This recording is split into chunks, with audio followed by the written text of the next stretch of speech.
And welcome back to Twin Cities Real Estate Rhetoric. My name is Tom Sommers, and I'm joined by my co-host, Toby Muma. Hey, Toby. Hi, Tom. Hi, how are you? Good, thanks. We are banging them out today, Yes, we people. are. We are in the middle of a series for buyers called 10 Critical Mistakes Buyers Can Make When Purchasing a Home. Right. And today we are focusing on number 6, which is... Not considering your long-term needs. So, Hmm, Tom, I'm going to let you start out on that one. okay, What does well, that mean? to me it means focusing on what you're purchasing not only for your family and yourself, but looking at the future goals you have and thinking, all right, is this a great home for resale?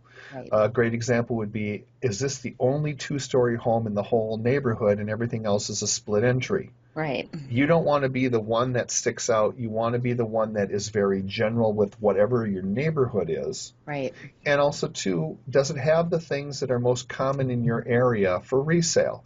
right, In Minnesota, we dig holes for basements, so do you have a functioning basement?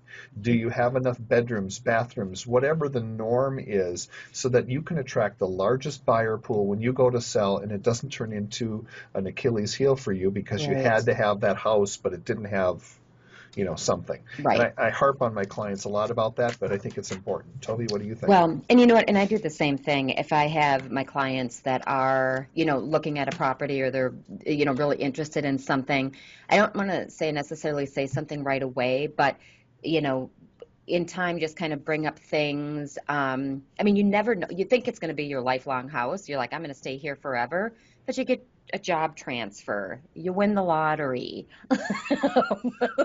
Yeah, because that's just so you know, realistic. something like that, and Hey, then you have to sell the property. yeah. Well, if you're like the only, house in the neighborhood and you have your main bedroom is on the upper level and three other bedrooms are on the lower level, you know what? You're limiting your buyer pool. Mhm. So, I mean, it's just I don't necessarily tell people that up front, but if they I don't want to say I don't tell people up front, but I just eventually I get to them where it's kind of like, you know what? Let's think of the resale. I know you don't Yep. think this is gonna affect. I know what works for you guys right now, but in 10 years down the road, And buyers yeah, particularly like this and this, and you'll so be glad that we did uh, because honestly, right, it is going to be an issue for you someday. And we yeah, also want to make sure that when you call us up to say, hey, we're ready to sell this house and move up or move out or do whatever, we feel also reasonably confident that we can get the home sold. And I'm not right, talking about small things like the kitchens here and the bedroom sizes that. We're talking about just basic things that we know that most buyers will pay attention to. right, yeah.